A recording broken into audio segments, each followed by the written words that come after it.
Hi, I'm Erin Sarofsky. And I'm Austin Shaw. This is Between the Keyframes. Episode 30, interview with Bea and Dorca of Panimation. I'm really excited to talk to you guys today because, Dorca, we go way back. We've worked with the studio before and we've met through people and you're such like a connector and an introducer. So I was not surprised to hear about your affiliation with Panimation. And then when you explained it to me and I explained it to Austin, we were like, oh, we should do a podcast about this because, inclusivity is a big part of just making our field accessible, creating podcasts and content that's not just about like the cool art, but also like what it's like in studio culture, when you show up as an intern, what does that look like? Should you be paid? All these like random tiny, I get very granular very quick, but like, what does that mean? What does that look like to help people feel more comfortable and more like it's accessible? So I thank you again for the introduction to Bea, who is one of the founders of Panimation. And we just wanted to chat with you ladies about not just Panimation, but yourselves and your own career and how, two extraordinary people wind up, involved in this extraordinary organization. So that's my opening. I was just going to say, too, that y'all have been on my radar for a bunch of years because of being an educator. So when I was teaching at SCAD and now I'm teaching out in Western Washington University. So just having as a resource for students. And it's also been really cool to see some of my female alum participating, like Sarah Beth Morgan. I know she was, and then seeing some of the takeovers. I think it was Jennifer Estridge. I remember wasn't that long ago, and just seeing different alum who are get featured in those takeovers. So it's been super cool, great resource. Yeah, because we do have so many female, trans, and non-binary design students. So to have representation is just, and support is just awesome. I have to say, this new generation of artists is very open and very, I will say, colorful. I don't know if that's like a great, but there's like all the things all the time. And it's so wonderful to see how just like naturally accepting everybody is of each other. Which, like in my generation, that was not like that was not normal. So organizations like this have definitely been a big part of a culture shift in motion design. Yeah, but I feel also surfing the wave, like, the change was already happening and we surfed that wave as well. I think it's definitely getting a lot better, even than like from 5 years ago, I would say, or when I started at 2015. Like there's definitely been a big shift in many ways as well. Like the industry is also in a weird moment right now. We can talk about many things, but Tell us about Panimation. Tell us about you all and then what Panimation is. Yeah, that would probably be a good place to start for people listening, yeah. Should I start? Yeah, Bea, why don't you start? You're a founder. Yes, different chapters, different chronologies. But I'm Bea. I am born and raised in Brazil, but currently living in Stockholm, in Sweden. I worked as an animation director. I'm represented by Hornet in New York, but also freelance as a designer, animator, kind of everything in between. So that's what I do as my day-to-day job. Yeah. And I'm also one of the co-founders of Panimation, which started in London in 2015.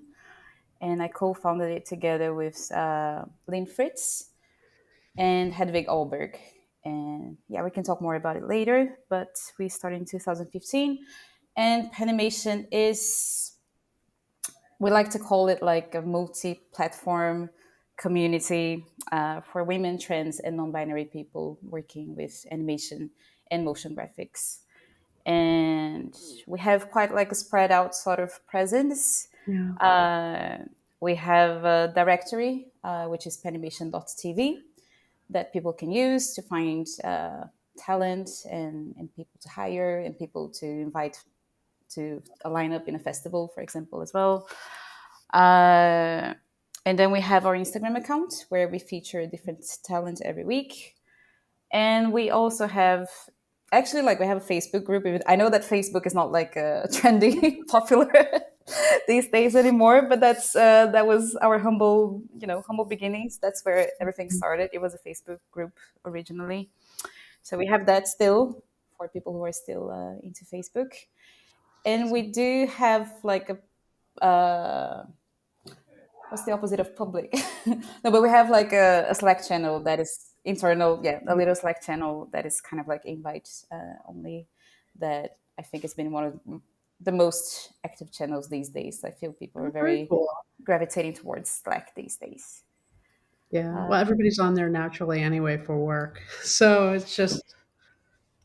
Well, I was going to say too, like, because I used to do Facebook groups for classes, right? Like we'd have this sort of extended classroom, but same, like kind of the social political climate changed. Now I do it all on Slack, right? I do my class extended classroom on Slack. So yeah. Yeah, that makes a ton of sense. Okay, Dorca, why don't you tell us about you?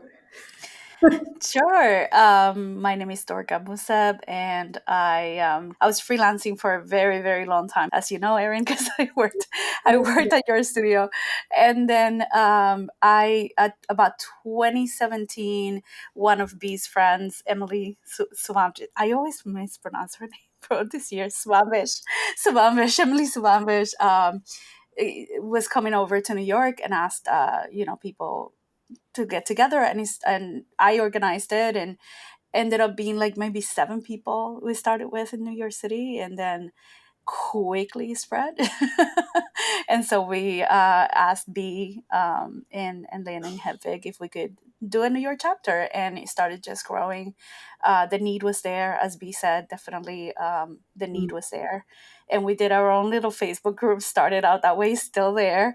And then eventually we started Slack, be more in Slack. We have like our own little New York City channel, and we make sure. And we also during the pandemic, because we couldn't get together, we also did a little newsletter just to keep up with. Yeah, we did a little newsletter just to keep up with like local New York events and things of that nature that were happening, and to spotlight some other people. That's a great idea. I love newsletters and the email.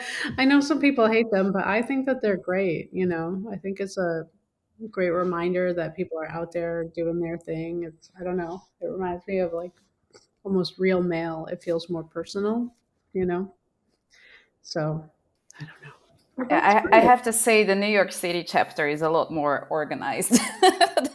Or like we had we had a phase in London. They were like in the group, but then like the girls are always like or super good at organizing events and everything. I was going to ask, are there other chapters? I feel like there are other like because we have the main group on Facebook where you had everyone's kind of there, but then because conversations started to get there was a need for conversations to be more localized, like, oh, should we organize this and this event, and maybe talk about city specifics kind of stuff. Yeah.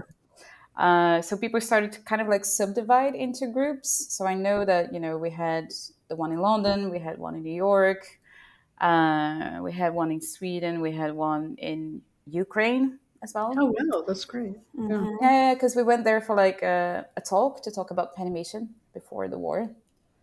We were actually all of us like quite devastated with the news and everything because we've been there as well. We had one in Italy. I don't remember like all the chapters, but like obviously in the US, because there's so many people doing motion in the US. I feel we had so many groups divided by cities, and Berlin had Berlin, yes, true. One in Toronto as well. If I'm Cool. Yes, I believe so. Berlin, Toronto, Italy. I know had one at one point. I believe there's talk about doing one in LA as well lately, but I'm not sure where that's at. I think Pacific Northwest. I'm thinking, Washington, Seattle, Portland, Yeah. Vancouver. I mean, For sure. I'll motivate my students. Yeah, please. Like the whole idea, and we even have like guidelines about like starting a chapter in your own city and stuff, because we really try to keep it as decentralized as possible. Even though of course, we have um, our core beliefs, our values, the way that we like Mhm. to do things, and we try to keep a consistency within that. And try, whenever there's a chapter that is actually more active, like New York City, for example, we try to really establish like a really close relationship with them to make sure that we're aligned in our values on how we handle things, how we handle conflict, even though there hasn't been many conflicts in Good. all Well, honesty. as soon as you make a thing, it's got good things and bad things, like and challenges. That's supposed, but because you're putting yourself out there, and that you know, more people get involved, the more messy it can get, but also the more beautiful it can get. It's been quite incredible to see the conflict resolves in within Panimation, because a lot of people are very protective of the space, and Mhm. so they'll resolve it within themselves. Very rarely do we have to step in. That's great. They'll come in, and then some by the time I get to it, somebody else has already answered, and it's already sort of calmed down. There's certain topics that are still very hot.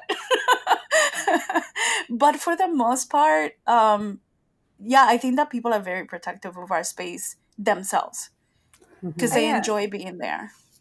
I feel like it became such a nurturing, open space with a lot of people that have so many good intentions that I feel is like throughout 8 years now, Wow. 2015, Man. 2023 now, yeah. So throughout 8 years, I think I can count in one hand, like maybe we had like top five situations that we had to intervene as admins. Something like that, honestly, because it's been like really, in a sense, it's really good. It's really low maintenance because like we don't have to be like policing people, and like it doesn't get too intense ever. So it's very That's good. awesome. Yeah. That's great. So, it's interesting. You're coming up on 10 years and you're a global organization. Any plans to do something big and special for that? Maybe a speaking thing somewhere, or so so many dreams, so little time, I so little know. money. I Yeah. know that's the thing. It's like part of like some of my questions were, how do you fund this? Because it's one thing to have a Facebook group, but then to build a website, to maintain it, to do all that, it grows, and I don't think people realize how much it is to maintain something like that. Maybe talking a little bit about that, and then we could talk about 10-year anniversary or all that. Yeah. uh I mean, that's always been like sort of a tricky subject for us because when we started in London, like me, Lynn, and Hedvig, we all had our careers. Like it's not like we were making Panimation our full time Right. thing, and we never intended to. Because Mhm. that was the thing as well that was really strong with us is that like it has never been about the money, and that was a core Mhm. value as well. Like we want to keep having our careers because they're really meaningful to us, and this is a side gig, and we put in the time that we can. All of this is like volunteer work. So we're also never too harsh on ourselves. Like we try our best, we're doing our best with the time that we have, the spare time that we have, and I think that's one of the reasons why we managed to keep it for so long and not burn out and not get too crazy as well, and also like not let the group lose its core values, because I think money. I've seen so many initiatives that they just money ruins everything. It's like it starts as something so pure and wanting to promote change and create this like warm space, and then things just lose their virtue really because of Mhm. it starts to become more about making money and paying the bills rather than gathering people together and doing the things. So but that's been sort of like a double-edged sword in a sense, because Panimation has never been a full-time job for us. Of course, if we were working with it full time, we would be able to dedicate a lot more, put in more effort, and maybe organize all the wild dreams that we would love to be able to organize. But like in terms of really like running costs, it's not like we have a lot. There is, probably paying like a Google Drive and then the domain, and there's some basic bills that we managed to Mhm. cover now because we have a Patreon. That's great. So we don't have a lot of patrons. It would be nice to have more so we could dream a little bit bigger. But what we have manages to pay our bills. But like in the beginning, it was the three of us putting money from our own pockets, Yeah, of into course. all of those things. And then I know, for example, that and Dorca, you can talk more about that because you girls in New York, you're a lot smarter. But when Dorca was organizing events in New York, she was like chasing sponsorships and Well, I was going to ask, like, that seems like a full-time job there too, but you know, Um, I don't know. I mean, yeah, we do have the Patreon. Hint, hint. We have a Patreon. yep. Come help us. Come help us. we'll put the, Um, yeah. Well, who are yeah, most of your Patreons? Are they companies like mine, like Swarovski and Buck and places like that? Or is it individual people or It's is it more tech? Is it like Google and all these oh, companies? I wish Google. Are you hearing? Give us cash. Give Oh, us a little money. That would be Google, so if nice. you're listening. Uh, it's more like I would say the majority is more individuals, but you do find a couple of studios that because they're studios as well, they manage to contribute a bit more Yeah, monthly, and like it was really great. Like the moments that we've been able to push a little bit more about promoting Patreon because all of that takes energy, like putting the word out there. Hey, we have a Patreon, blah blah blah. And whenever we managed to put the word out there, we did manage to collect a little bit more, and then that's when we managed to put out like a partnership with School of Motion, and we gather like some scholarships to give to that's Panimation great. members. That's for example, that's one of the things we would like to do a lot more of, like scholarships. A wild dream is like collecting enough money to give out grants for people to Mm, make their own short films. That would be so amazing. And then, of course, a festival. But Right yeah. on. What are the benefits of starting a passion project? Yeah, I was gonna ask because it sounds like because Panimation for you all is more of an avocation, right? It's not your full time gigs, and in a lot of ways, it sounds like almost like doing service, right? Like professional service, industry service, and does that do you find that like almost like a passion project? Does it help with your sustainability for your own careers and kind of refuel you and yeah.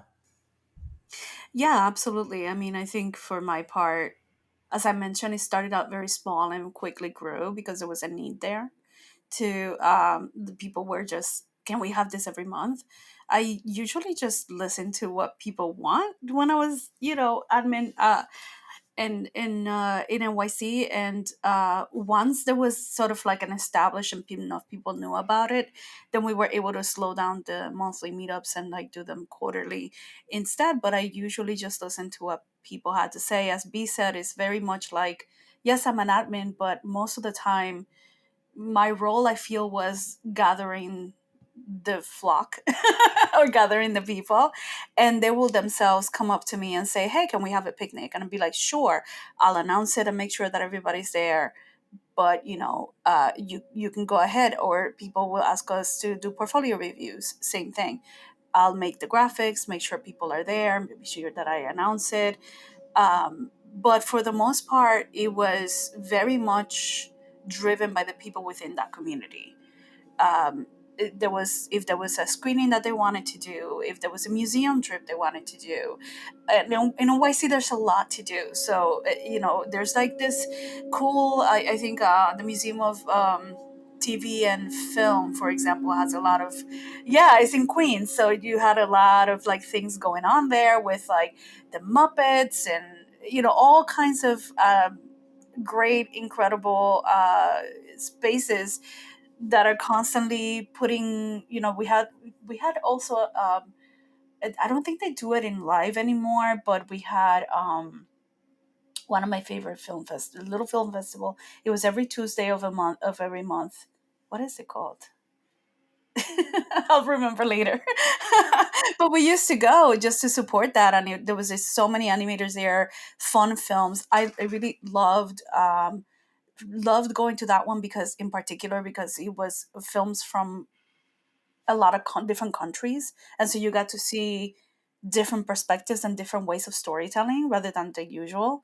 I remember watching films from Russia and Iran and things like that, and we used to go as everybody. Yeah, that was representative of other spaces and other cultures, rather than what you usually see. So there's just a lot to do in New York City, so that's probably why we were so active in many ways, because people were excited and wanted to see one another. I remember when we first started, um, people telling me, it's like, oh, I didn't realize there were this many uh, people from my background here, or that look like me, or that you know identify as I do in motion graphics. Because there was a lot of isolation. I remember one of the first things was realizing that there was just like one per studio type of deal when it came to w- women, trans, non-binary. There's just one per studio, and so the gathering together of the Panimators gave the opportunity for people to meet one another, and then we started sort of helping each other out. And whenever there was a gig coming up, there was more than one in the studio now, because that helped a lot. And I still think that's one of our busiest channels on Slack, is the jobs channel, that we try to ensure that people are getting hired, and that people are that people from different backgrounds and different points of view are the ones that will pass it along. Yeah, I mean, so much about hiring is about, even as a person that hires, so much of it is like references. Like, I know Austin's going to recommend somebody. I know Dorca is going to recommend somebody. And there's this natural thing that happens in the hiring process where people hire people who look and talk and act and have a similar background to them. And I think that that's natural. It's not right, but it's natural, so if if there is just that one we'll say other person at a studio, and they're recommending people, that's the best thing that can happen. That's the best thing, is people recommending people, because that's how, like, things flow. You're always going to take a recommendation more seriously than a cold email. You just are. There's something innately human about that. So having these kinds of organizations, having these kind of meetups, making relationships outside of the construct of like the place where you're at is so important. I always say these are your future bosses and collaborators, and all of that. All these people that you're going to meet, it's so so so important, and that's how things change over time. Because like suddenly you connect and you know who to recommend. I remember when I started, when I was a student actually, and I was looking up like, okay, women directors. That's when I realized actually that there was so few women. I was like, why when you go to the rosters, it's only dudes. And like, I knew of Julia Pott. That's the woman director that I knew. And then when we started like connecting at Panimation and meeting in person and realized, hey, there's more of us, then suddenly, I could recommend someone like very specific stuff. Someone that did was crazy character cell animator, someone that was very specific like motion typography. Then it is not only knowing, several directors, but also everyone in different positions and really good people as well. So it's Yeah, amazing. the talent is definitely there. The talent is absolutely there, and I'm just happy that the directory exists, because yeah, the talent definitely exists, is there. Let's talk about support for new hires. I had a question. One of my student questions that I think kind of fits into this part of the discussion was, because it sounds like the Slack group is this real kind of continuous support. Because one of their questions, when I told them, I'm like, hey, I'm going to be talking to some of the folks at Panimation and want to hear from you all if you have questions, but was how do you support members of the community after the hiring process? Like once they're already in a job, is, in helping them maintain equity in the workplace, is there support, or is there forums that this is what's happening at work, what do I do type of situations. Is that, yeah. I wouldn't say there's like a dedicated channel for that, but I think it just happens very organically. It is sort of in the beginning. I remember when we started the group, it was kind of because of that. It was just like a little bit of backstory of how we started because it connects. But me, Lynn, and Hedwig were really close friends, and we all came to London kind of around the same time and all very fresh in the beginning of our careers, like doing internships or junior positions. And as good friends do, we would gather on a Friday for beers and talk about stuff and complain about work. Uh, because that's what you do with the friends. And then as we started to complain about some work stuff, we realized that a lot of the experiences that we were going through were not isolated.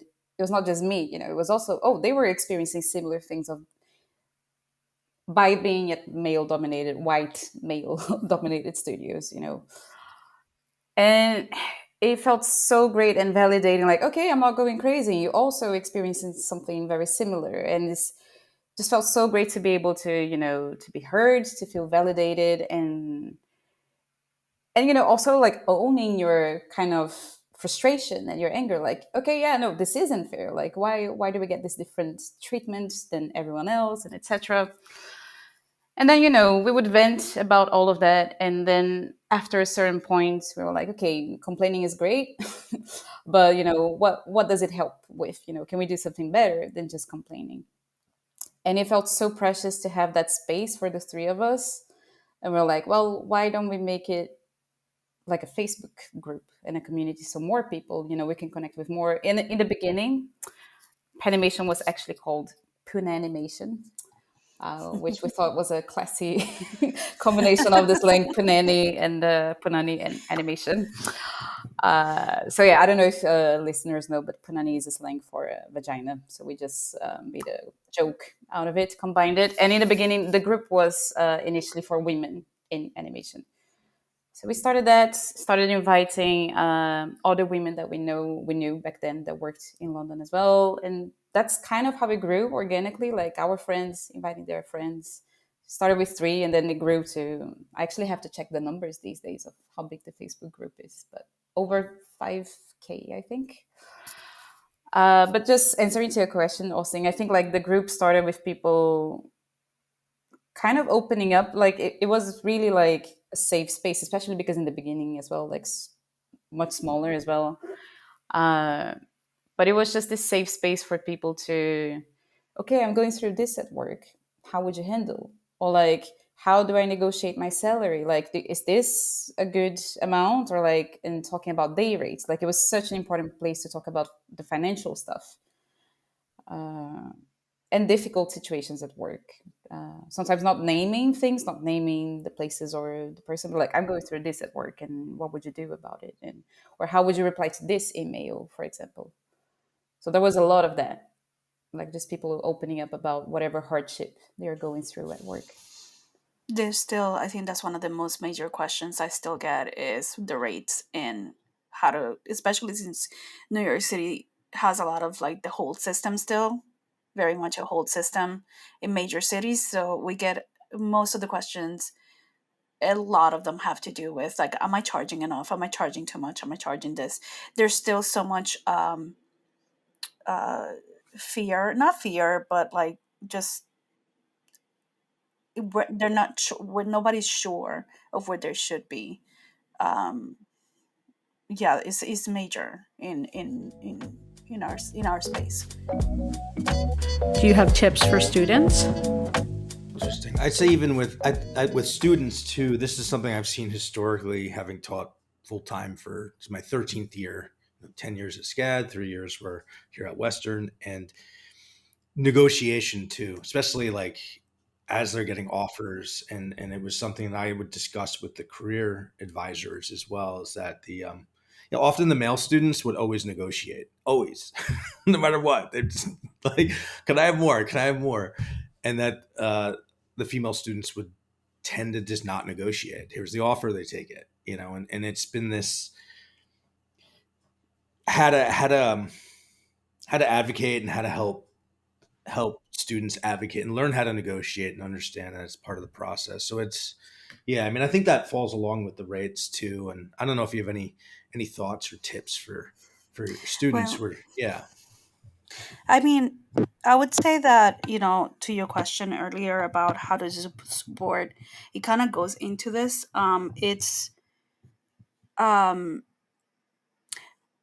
not just recommending people, it's not just bringing people in, it's also making sure that they're comfortable, allowing them to make mistakes. I think that for some odd reason, I think the way I think about it is usually what happens outside in like larger society, studios become a microcosm of that.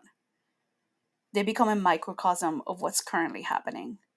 And if the people at the top are not, the people at the top usually set the tone, and if that's not important to them, or it's not something that they prioritize, then it's gonna fall by the sideway. And what ends up happening is that the person of color or other genders come in, they're not gonna feel comfortable, or there's no leeway for them to make mistakes. I've often, and I remember when I was more junior and when I was starting, I can speak for myself and say that if I made a mistake, my fear was always like, I make a mistake, I'm never gonna get called back. And sure enough, it happened in some spaces. I didn't get the leeway that, and I didn't get the sort of like the patience and anything that was required for me to make mistakes and learn that maybe other people do. And so that's one way of supporting, is ensuring that, you know, uh, that people give people leeway if they're more junior. But I would say on a more senior level, it also happens where, um, if you are put in charge of something, again, from personal experience, I will get more pushback. The incredible amount of pushback that I would get because I'm in a position of power, it's it's different. And so having people like white males that are my same position, like sort of support what I'm saying or reinforce the fact that I'm here for a reason, it's always very helpful, because when you come in at a position, or if you're coming in at a position that is more senior, it is an automatic. And again, this is what happens, is just a societal thing that then gets translated into the microcosm of a studio. It's this is why it's more subconscious. It's not like people are doing it on purpose, right? But most of the time, the pushback, the questioning and all of that wouldn't happen if it was somebody who's supposed to be in power. So that's one thing that I would say, that if you wanted to help or wanted to reassure, one of the things to do when it's a more senior person is to be the backup. If the person says, this, she said what she said, like, she said what she said, and we're doing what she said. Just back the person up and ensure that that there's communication, and that if somebody like sidestep, I've seen a lot of other spaces where they sidestep and go to the other person, because it's the one that's supposed to be in power, and it's like, talk to them, like, direct them back, because those are like small things. This is where microaggressions come from. Those are small things that will help the person who is different background feel a little bit more at ease, that you have their back. Yeah. Like connecting also into what you said about like particularly about the financial side of it, like how you can help someone like get a bit of a boost and more confidence as well in that sense. I feel like particularly for me, what happened when I was a student and I was starting my career, I had this friend, it's a pretty well-known person in the industry, Claudio Salas. Uh, and he's like a lot more senior than I was, a million times more talented. But he really like, it was great to have him as a friend because he was really pushing me and he would always encourage me to like, no, but you should up your weight, like, try 50 pounds more. And I was like, really? And then I was like, and it's stupid, but like you do need, I feel, someone who's more senior to make you aware of your worth, because when you're that low in self-confidence, it's so hard to know how much is your worth. It's still hard, but like I feel with, especially in the beginning, it's really hard to know how much you're worth. And it was really great to have him pushing me. And then like I would write emails like, "Oh, my day rate is like this." Hit send and then close the computer because I was terrified of like they're never gonna say yes, but they did, and I kept on going. And that was so important to me, that this is what I try to do to people now that I'm in a position that I can do that as well. It's like payback, and hopefully that keeps the chain of movement going. But like it happened to me that I was directing a project and hiring freelancers and stuff, and freelancers that I knew. So I would ask the team to book those people, contact them and stuff. But then I would go in the backstage and I was like, "Hey, I want to get you for this project. How much is your day rate, by the way?" And they would say something outrageously low, and I would be like, "No, girl, like this is like you're gonna up your rate by like $200 because you're insanely good and you're worth so much more. So like, I'm sorry, I'm not allowing you to charge this much because I know we can pay, and I know how much you're worth, and you should be charging this much." And I know that after this, they started charging more because they were just, the moment that someone agrees that you're worth that, that's that. Why would you compromise for lower? But I feel like studios usually don't have that mentality because, of course, they're going to want, the cheapest possible outcome. So it's up to us. If we really want to change the game, we have to do it from the inside, and we have to like go in the backstage, move our little one by one. Yeah, I think it's a lot more like, and again, it's a societal issue more than anything. But I think I do see that animators need a little bit more reassurance and validation, because some are fine, some are like, yes, I'm worth this, and great, go ahead. But then I've seen the people who are really confident and like know their worth, then help other animators find that, which is what you said about paying back. I think in my case, that's how I view it as well, is sort of like paying back all the help that I got, from other people that did take me under their wing and were like, come with me. Let me, here, child, let me take you with me. So I'm grateful to those people, and I'm grateful to be able to pay it back, because that's an important part of animation for me. Yeah, and it's like a safe space to talk. Like it, if there were, an equal number of white guys in the mix, people wouldn't necessarily feel comfortable saying what they need to say. So it's lovely that like an organization exists, and a group of people where you guys connect and just have these honest conversations about value, worth, how to level up in the industry, talk about when you need to move on versus when it's appropriate to stay, all of that stuff. Those are really complicated, challenging things that maybe even family can't help with because they don't understand how casual our industry is. You know what I mean? There's so many dynamics. It's not like working at a bank where there's things in place. Most places don't even have HR. So Explain the whole system to your partner who's a doctor. Like, sure.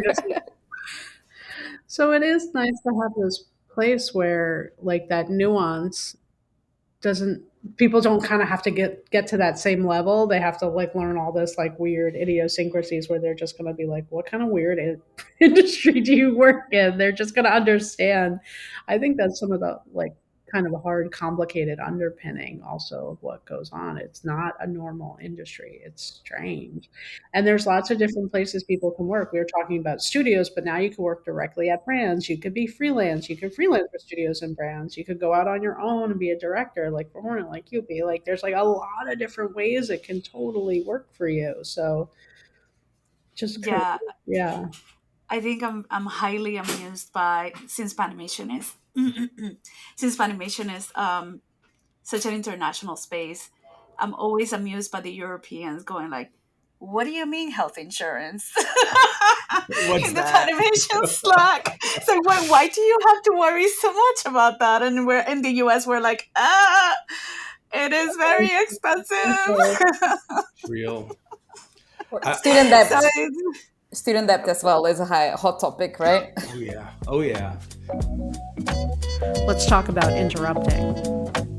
Well, I was gonna share a quick anecdote along what you were all just sharing and talking about these sort of societal, um, I don't know, structures, norms. But we I don't know. We had a conversation. We had a conversation with Sophie Lee, a little ways back, and Erin and Sophie were talking about how learning not to apologize in work conversations, and it that kind of hit me, and I bought some of I brought that as a discussion topic to my students because in my classes, like I'm teaching a generalist design program and I teach motion classes primarily in that.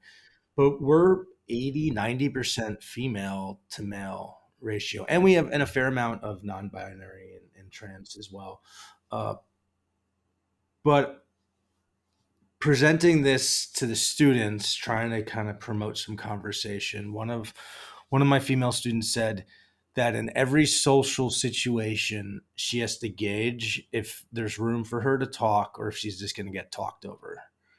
And I looked around and what, like, Dorca, you're shaking your head. Yes, I saw that in, like, I'm looking at all the other female students. They're all shaking their heads. Yes. And there's like maybe like a handful of male students in the classroom. And I just don't think they got it. Like, I don't, it was just, it was, and I had it. I mean, and it hit me really hard. Like I'm still processing it. It still really hit me because I just think I've taken for granted my whole life that there's like, oh, if I want to talk, I'm just gonna, right. That there's a space there, and that to really see that, yeah, and how to, I don't know. I guess maybe this goes into the idea of like, how can someone like me be of service, right? How can white men be of service? And I know you've mentioned a few things, but if there are other suggestions or thoughts.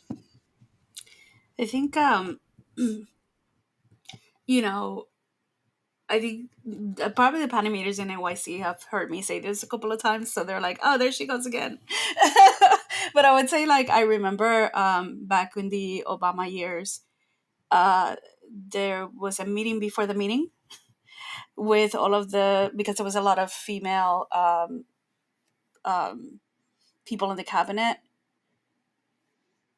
right? And so I believe there was a meeting before the meeting, from what I understand. And they would be like, "Okay, I'm gonna say this, and you need to back me up." And then this person echoes it, and this other person echoes it, because it's so much harder to get your ideas through. That if one person said it and then the other person backed it up, and echoed it until, and same thing with the male colleagues. It's like they will grab their male colleagues and be like, "Can you back me up?" And so that this way, when we go into the meeting, it'll be heard. Because if they said it on their own, and you get that, and I think this is very common. I think that this is something that we've seen in Panimation, where like, "Oh yeah, I said the idea," and then like a couple of minutes later, somebody else said it, a male said it, and it was like his idea, and I had just said it. And so, in order to like avoid that, again, backing people up is like the best method. It's like if you hear somebody that said something, and the conversation is going too fast and you got lost, and it's like echo it back. What is it that you said, or can I just listen to what you just said, or what idea was it that you wanted to talk about? Because I think that's the best way is just echoing the thing that needs to be said. It's very interesting. And again, the societal norms, that where you fall in that societal ladder also matters. So we all know, like, the darker their skin and like other genders and things of that nature, like we already have a hard, like, that, where unfortunately, like I said, it's the societal norms that translate whether we want to or not, is sometimes subconscious, sometimes very much conscious. But for the most part, what I've seen is very much subconscious, of that microcosm that becomes, and next thing you know, these things are happening, and oh wow, I didn't even realize. So it's being proactive about ensuring that people from different backgrounds and people from different colors and people from different genders are heard, and that they have the opportunity to speak. And to be honest, another thing that I can say, like for my part, when I did get that sort of voice or like that space, sometimes you don't know what to do with it. So give us a minute. Because then it's so unusual for us to actually be heard that then we're like sort of deer in the headlights when we put in the spot. So there's also that sort of shyness that comes with it, that eventually will go away as we feel more and more like safer and safer in the space, I would say. I had a student, I was teaching a drawing class in the winter, and one of the students, it was like the first time that she had ever done gesture drawing. And she's like, I'm so frustrated. And I was like, well, have you done gesture drawing before? No. I'm like, so do you just expect to be awesome at everything the very first time we do it? And like, I mean, we made a laugh out of it, but there is that kind of, I mean, a lot of students, even myself, I kind of always expect, I'm pretty harsh on myself when I'm like not the best, but I definitely see it in the female students, like Yeah. just super high expectations. But also like putting yourself so down as well. Like I'm super guilty of it, but I've been trying to improve, but like always talking so low of yourself. I've done this tiny little thing, like using like this kind of like weak language to describe your own stuff. It's not that you have to be a douchebag about it and boost yourself, but you also don't need to undermine yourself so much, because there's, Yeah, I think that's something that is learned as you go along. Like I find that changes as more confidence comes in, as it's sort of like very like this apologetic way of speaking, of like, I did this thing, I think it's okay. That changes like as it goes along. But you're right, even at a higher level, it still sneaks in somehow, sometimes. Yeah, even at a higher level, it's still like find Yeah. myself. Oh yeah, like like a little bit of what Austin was talking about, like apologizing, but when you don't have anything to be sorry about. But what to your point, Dorca, that you were making before, one way other people can really help make sure that people are heard is, when we get excited and we talk, and I actually do this a lot to people, and I do it. I mean, I don't know why I have the confidence to do it, but I'll talk over somebody. I'll be like, oh yeah, and blah, blah, blah, blah. It's really important if you're in a room and somebody's being talked over, not necessarily to be like, stop it, don't talk over her, because you don't want to like mess the flow of the conversation up. But when that person is done talking, be like, now let's let this person finish their point. You know what I mean? Like take it back to that person, and that'll make them feel validated, and it'll also kind of say to the other person that talked over them that that's not cool. But it's not in a reprimandy way. It's like in a very positive way. Because I feel like some people are worried about, looking like a jerk for stepping in or being weird about it. There's ways of doing all this that isn't weird at all, that validates people's existence and contribution. And that's one way of doing it. Okay, let the person finish their point, but don't forget to come back and say, I was really interested in what you were saying, please finish.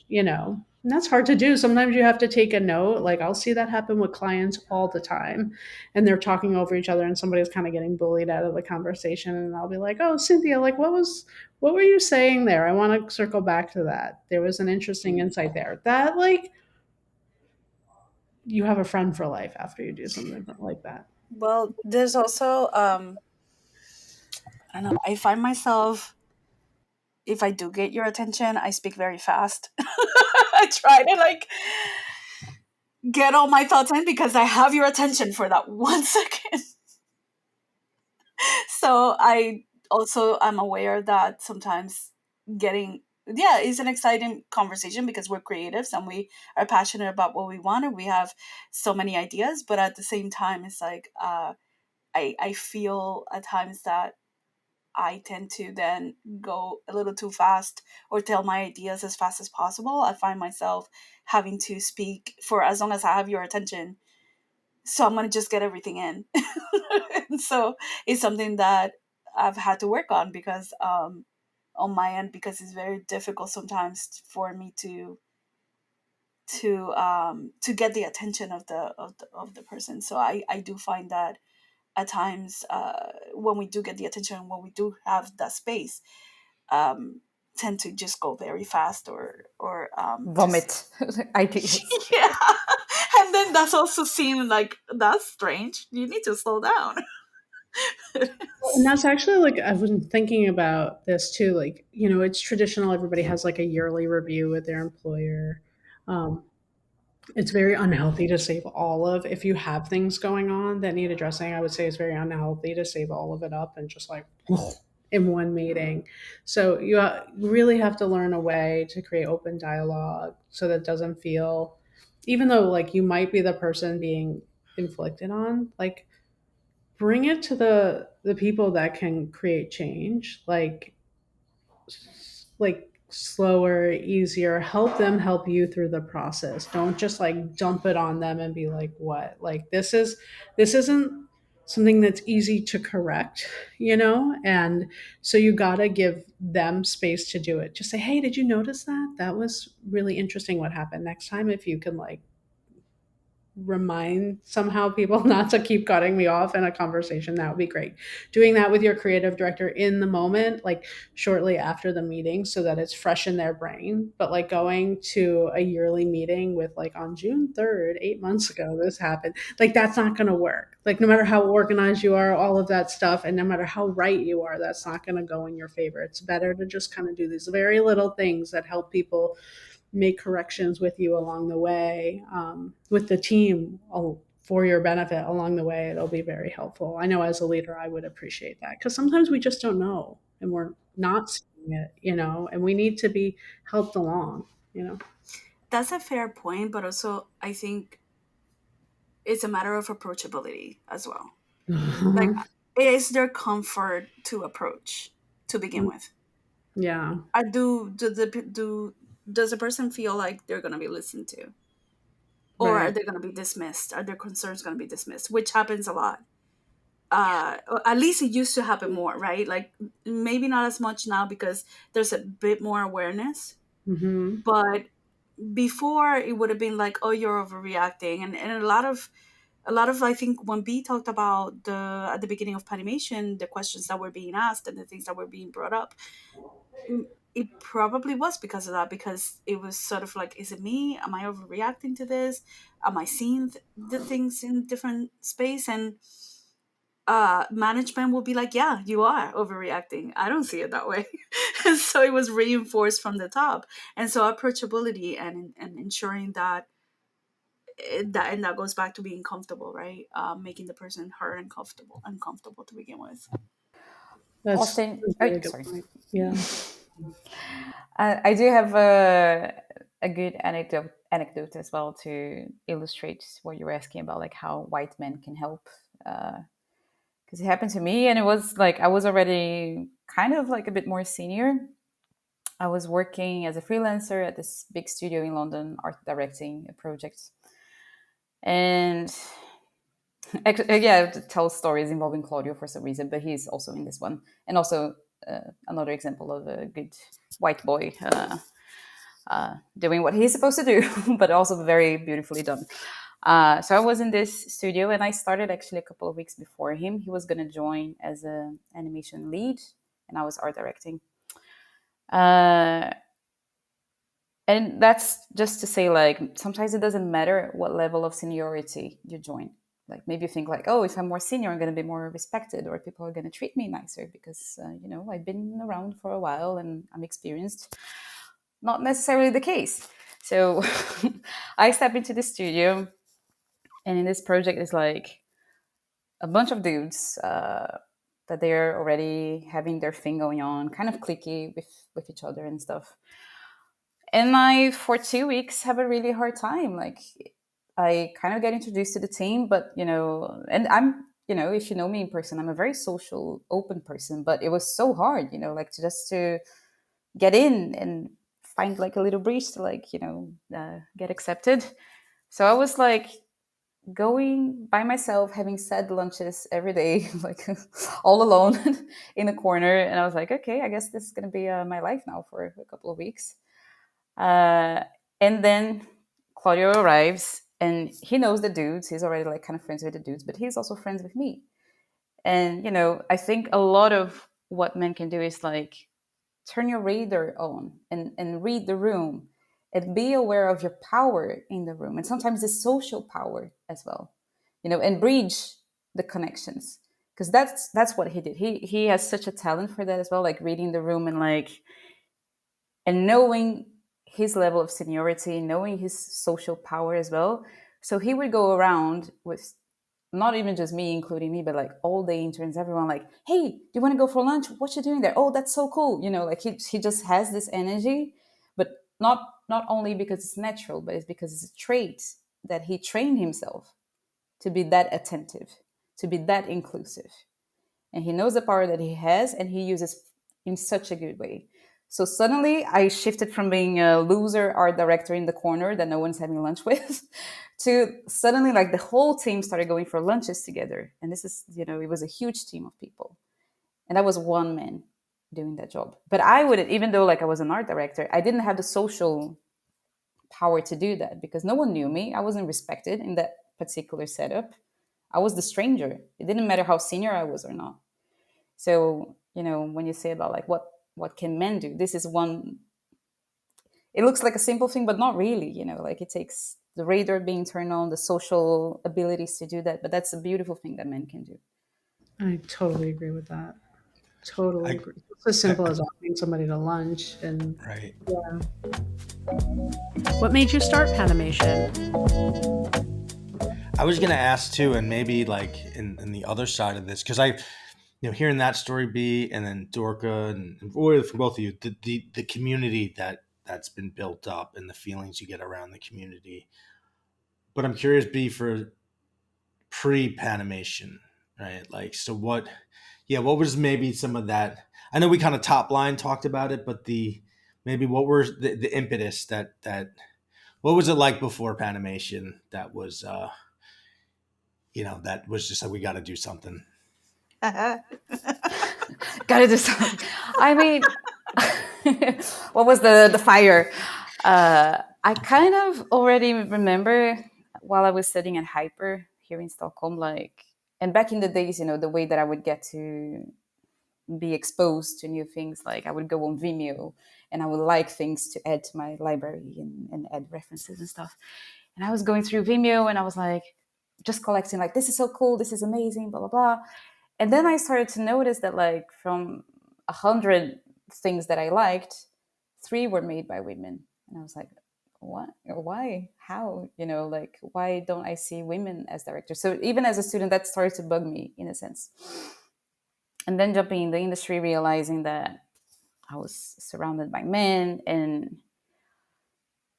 just getting like day-to-day micro frustrations. For example, like I was in a studio doing an internship, and then I would be doing something in my screen that I thought it was, oh, this is cool, this is decent, like I'm improving, like I was kind of happy with myself. And then 2 other dudes would be besides me. Maybe one was an intern as well, the other one was a bit more senior, and then the intern would be doing something that, to be honest, wasn't even that cool. But then the more senior guy would be like, dude, that's so cool, blah, blah, blah, like building up on the broy, just, getting validation. And I would almost, want to turn my screen as well. Like, do you see what I'm doing as well? Do I get a cookie too? Or is it just the dude that gets the applause and the cookie, And, that's one example that I have very clear in my mind. But it would be like little things every day of not feeling involved, not feeling acknowledged, not getting enough feedback. A lot of frustrations around that. that checks out. That Yeah. checks out. Well, Yeah. I actually went to school a long while back, And for me to even get a foot in the industry took about 4 years to begin with. So I mean, granted, 2008 was in there somewhere, so to be fair, but it took a much longer time for me to even get in. And as I went along, yeah, a lot of the times, yeah, it was difficult. It was difficult to get any recognition or any confidence that I could do the work. Or as you said, even if I'm senior, like I come in and it's like, oh yeah, you're still not. Um, that's great that they have you here, but we're still not gonna acknowledge how senior you are. So, which was refreshing when I talked to Erin at first, the first time around, and Erin was like, "It's obvious how senior you are." I was like, "I've never heard that ever with somebody." Really? Yes, that was really refreshing to hear. Thank you. I feel good about that. But I was just saying, like, okay, like, we don't have to start with conversation here. You're senior. It should. Right. Like, That was not the case many, many, many times. I also, So, oh, sorry, go for it, Dorca. no, I was gonna say that I'm thinking about what was it like pre, and yeah, I think things started getting a little bit better. I would say, yeah, after like 2012, 2013 or so, maybe. But I think this is when the industry also started opening up a little bit more. From my perspective and from my experience, mind you, I'm a peasant, so from if people started sharing how to do things more and doing more tutorials, and things were a little bit more available, because at the very beginning, I would say the early mid 2000s is when I was at mid to late 2000s. It was very much like broy, and like people just weren't sharing how would you do something. um and so for me it was a little bit better. That's when it started getting a little bit better. And then once Panimation came along, uh for me it just got better and better for me to be able to navigate spaces and how to even have the conversations that need to be had, um without the frustration getting in the way, right? So asking the questions in Panimation about how to handle certain things does help to navigate those spaces. And as far as like what you said, Austin, I'm not surprised that there's like 80 to 90% women, trans, and non-binary in your class. But then I think again, this is one that's a little old, but I remember back in 2018 there was a study about direct female directors. You remember the study I'm referring to, right? It's nice that I think it was a study where like 60%, it was back then it was 60% were of animation studio were female, but then they will go into producing instead of creating, because they were pushed in that direction instead, which is never, yeah, it's like the creative is over here and then you go over there. So it's interesting to see how much has changed, but I can say previous to that it was very, very difficult to, as I said, even at the beginning, we started Panimation NYC in 2017, and it was still very much like, oh, there was this many in New York City? What do you mean there's other people that look like me? And it's because it was like basically one per studio. So, No, I mean, I got my start in the very early 2000s in New York City, studios like Curious Pictures and early days of Loyal Casper, all those shops around the New York area. And it was, that was exactly it. It was female producers, 90% male creatives, and then every once in a while, like a female creative. And yeah, I mean, so it has, I've seen it change, but it was really entrenched for a long time like that. yeah. I think part of the help is that the demand for artists is like through the roof, especially in that period that you're talking about, like 2012. Like you couldn't find enough artists. So I think it kind of forced people out of their comfort zone, just the whole economics of the situation. So whether you like it or not, you got to get somebody on this box that can create something. So I think just like the explosion of our industry from like a need perspective has helped drive that, you know. Yeah. And then certainly just being able to access portfolios online, it's much more like you don't necessarily have to wait for people to find you. You can go find people. I think so that has helped the situation drastically. But yeah, it's everything you guys are talking about really resonates. It just took me back to my early days of like dropping off DVDs. Yeah, I Totally, remember totally. going and being like, "I'm here. Here's my book. Can I talk to somebody?" Like in New York, in London, like everywhere. I just went. Like that's what you did. Like how else Oh Totally. my was god. that going to happen? I did the DVDs. I had one step before that, which was the VHS tapes too. I did that first. Oh Yup. my god. Ancient. I love that. Yeah. B, were you? I think you had something you were going to say before. Oh no, but now the conversation got so no, but it's just that I remember a lot another little anecdote early days in male dominated studios. I mean, I can tell you, but you can edit off it if it's too many anecdotes. But I remember being at the studio surrounded by dudes. I was the only woman. There was another woman who was a producer actually, and I was there doing an internship. And then one day I didn't have much to do, so I was just doing my own thing, like doing practicing a walk cycle. And I would do this thing of like, because sometimes when you're animating for too long, you kind of get blind to your own animation, and you need like, I need a time off. I'm gonna make some tea, and I just left it playing because sometimes I like going back to the computer and it's playing already, and I'm like approaching it and stuff. So I just left it playing and went to do my stuff, like a cup of tea or something. And no one. I was the intern, in the corner. No one was really looking at what I was doing. And then comes actually like a super nice guy. Uh, he was kind of like the wolf pack leader, the person, the alpha, and he notices what I'm doing.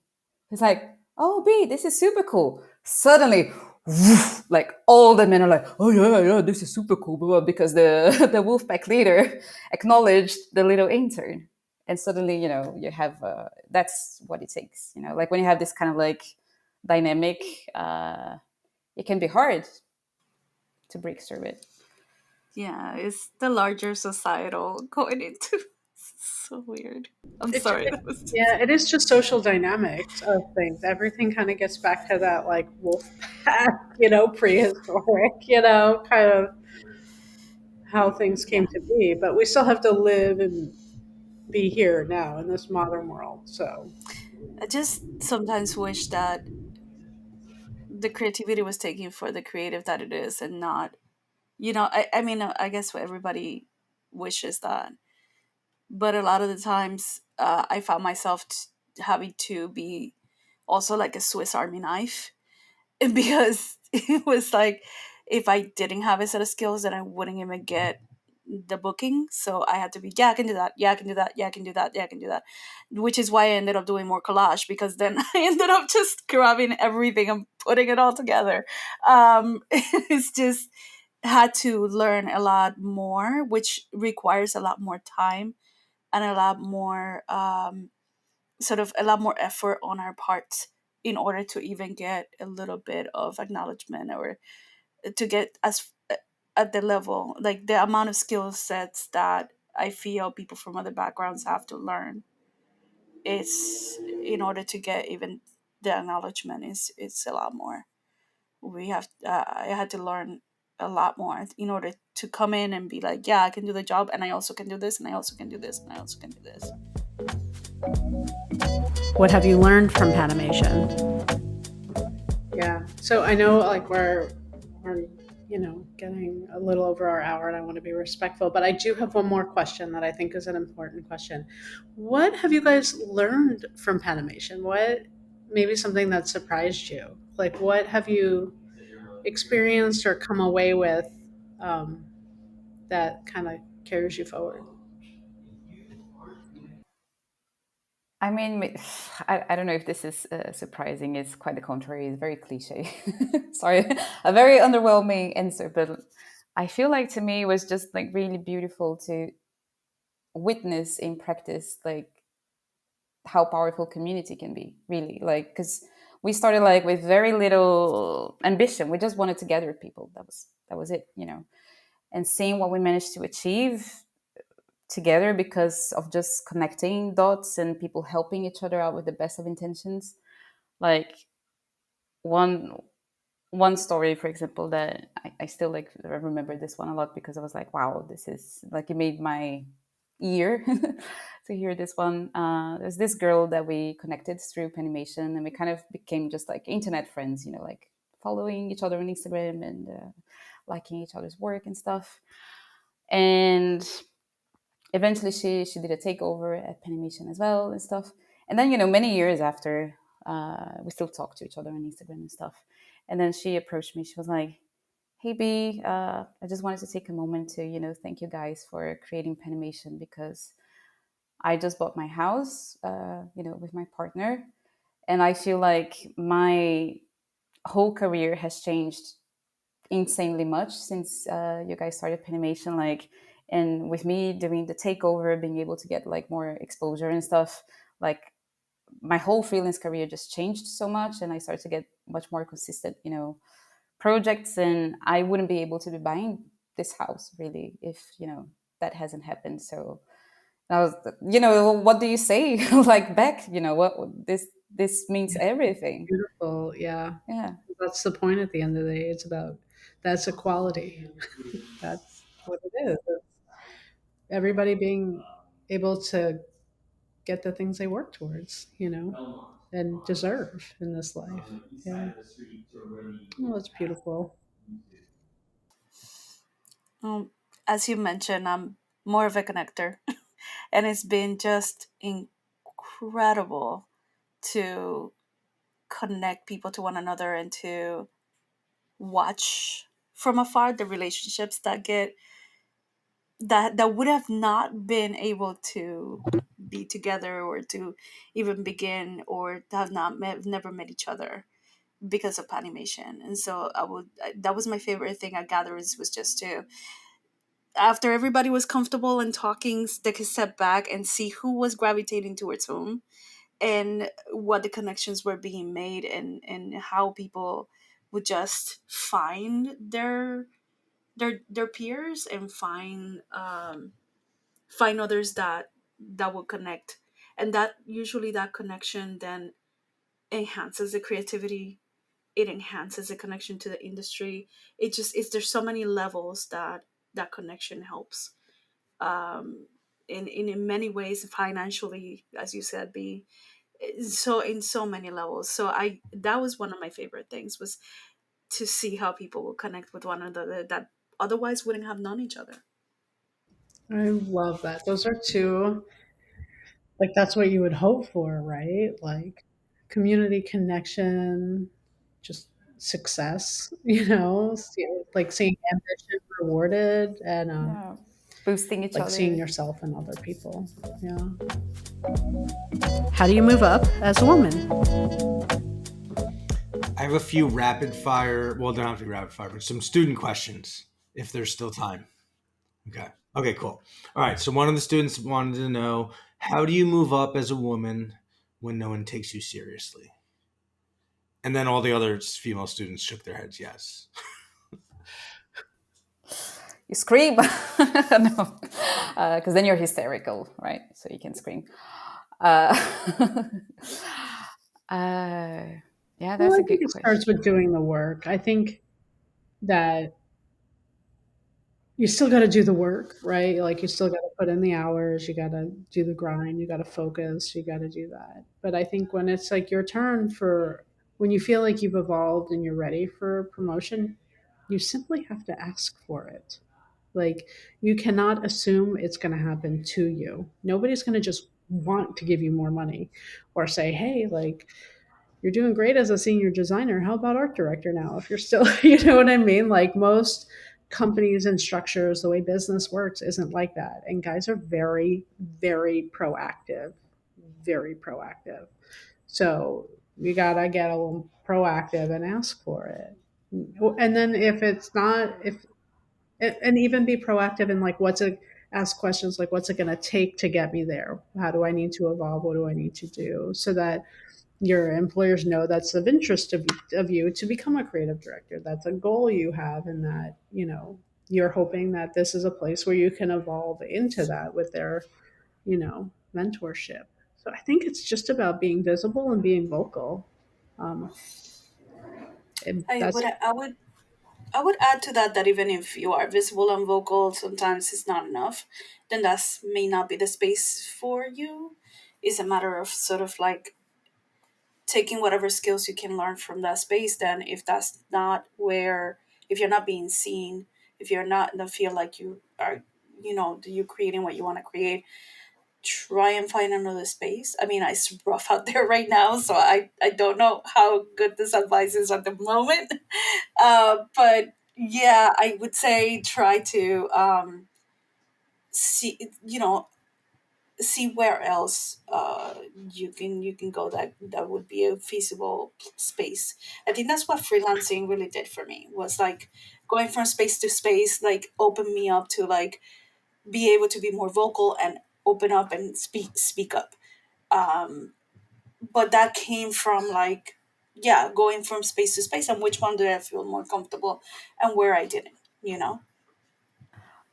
I feel it's like what I usually tell students is like, set kind of like set news, but it's better I feel to prepare them than to paint a picture that is not realistic. It's like I tell that a lot to immigrant students as well, that they have to go through a lot of visa hardships to be able to get what they deserve, and because of their talent and stuff. It's like be prepared to work 3 times more than other people. And I'm sorry, like, a lot of doors are going to be closed to you, and you're going to have to work a lot more. Looking back to what Dorca said, you're going to be having to put more hours than other people that have the privilege and they are unaware of their privilege. So, be aware that it's going to be different for you, but, you're going to have to work your way through it. And I feel like it can be hard for people that already have a lower confidence to gain respect, because usually when you're low in confidence, it's not like you're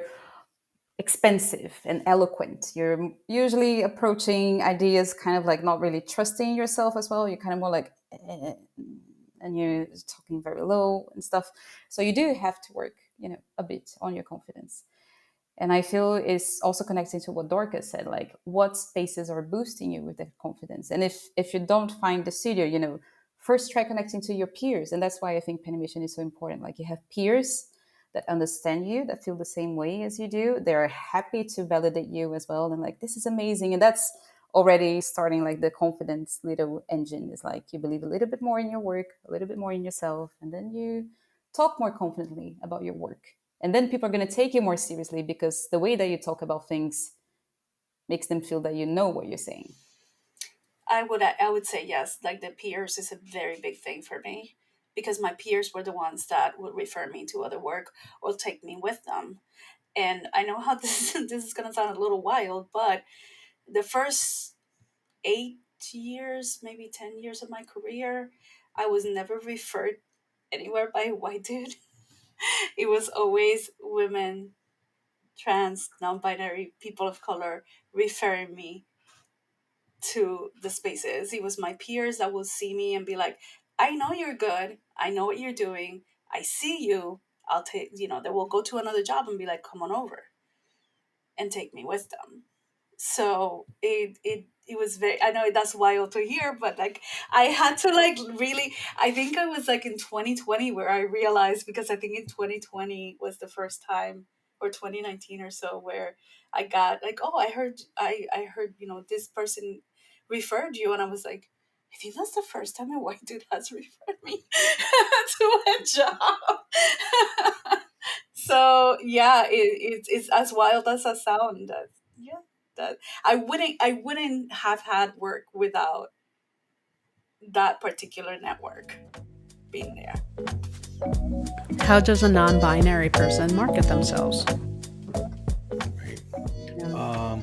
Okay. Another question from the students. How does a non-binary person navigate marketing themselves as a creative professional?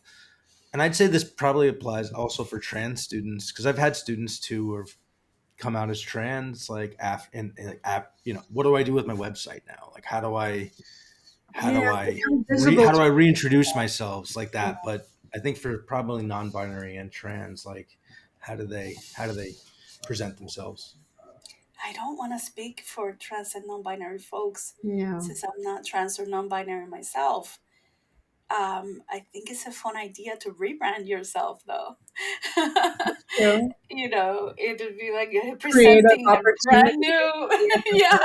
yeah, brand new, and like present yourself as like, here's I'm this brand new person, or ensuring that But I really and truly, that's the only thing I can think of because I've not had that experience, and I'm very hesitant to speak on that experience. I would say connect to Panimation and ask that question there because we have plenty of trans and non-binary folks there that have gone through that experience who identify as such and have had to have that transition. Off the top of my head, I can think of a few that transition after they were in the industry.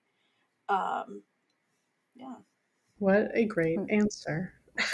Just connecting to what Dorca said, because I really think we cannot, speak for, because both Dorca and I were both cis women, so we cannot really speak for them. But speaking as a woman who is a director, and eventually, I hire people and I try to get as much of a diverse team as I can. I am actively interested in finding people and knowing actually if they are non-binary or trans. I know that not everyone wants to be open in the wild about their, We're labeled. Yeah. yeah. But I think it can be really interesting, and I have, had projects that I was actively interested in hiring like trans illustrators. So it can be really nice, to know on their bio, on their about, like, hey, I'm a trans person, and trans woman, trans men, or you can get a hint as well when they put like they them on their as pronouns. So I think if that helps answering the students' questions. Like, I think for some people, depending on the project and depending on how committed a director is in having a diverse team, it can be really helpful when they're looking for talent to know, oh, this person is non-binary Great. and this person is trans. Right on. Now, when you say would that be for a student to ask this question to the Panimation community, or is there like, can I, as a white male, ask that, or is that not appropriate? Like, how I does that think work? it's I think it's best for them to go into our Panimation space and ask the question because it's always best to connect with someone that comes from a similar background that has your same interest, that understands the hesitations, understands the emotions, the fear, the everything that comes along with that, that I could never or you could never understand. It's best the reason another reason why when I talked about connection, that's another layer of connection, of walking into a space and seeing people that look exactly like you or that identify as you do, and millions of questions are asked. It's like, how do you navigate this, how do you navigate that, things that we're not privy to or will never understand. So for me it would be important for the baby students animators to come in and talk to people who have been navigating this space for a while. Yeah, And yeah, we we have have a people trans who and are very senior. non-binary channel Slack on the Slack, Yes. and we, Yes. happy to give you the like some invites for your students. They can join. That you don't have to be out in the industry to join. Yeah. And heads up, yeah, you don't have to be graduated to join the Slack. You can join as a student as well. So we're Yes, happy to that's take them right. in. Yeah. Which I am not a part of that channel for obvious reasons. It's like it is exclusively, asked all of your questions about that there. Yeah, so Awesome. that's great. That's a great, like, I feel like just top level as an educator and me as a studio owner, people in position of power. It's like it's good to just say, like, I don't know, but like, I know about this group or I know about this. Like, here's some breadcrumbs. Go, like, just give people the information and the ability to empower themselves to seek out knowledge. You know what I mean? Like, so, because it validates somebody's existence to say, I don't know, how could I possibly respond? I am not that. That is like brave, because we all want to feel like we can relate to somebody in some way for some other reason, but we can't. You know what I mean? We just can't. You know, that's interesting. Experiences are very varied and different, Yeah. and there's groups that have experiences that I will never have. Right. So I definitely will connect with people who understand. Wonderful. Awesome. Well, thank you, ladies, so much for your time. Thank We are you. so Sure. appreciative of sharing your time and talent and information, and we'll try and help get the word out there, especially about the Patreon situation. I think it would be Yeah. really a good push for us to put that out into the universe, and certainly I'm friends with other business owners, so I'll give like little nudges there. But yeah, this has been a really great learning opportunity, at least for me, you know. So thank you guys very much. Thank you. Sure. Thank you guys for the lovely chats, and it was an honor for us to be in this and getting to see your Super, faces and talk to you guys. Super happy to be here. Awesome. We will see you on the next Between the Keyframes.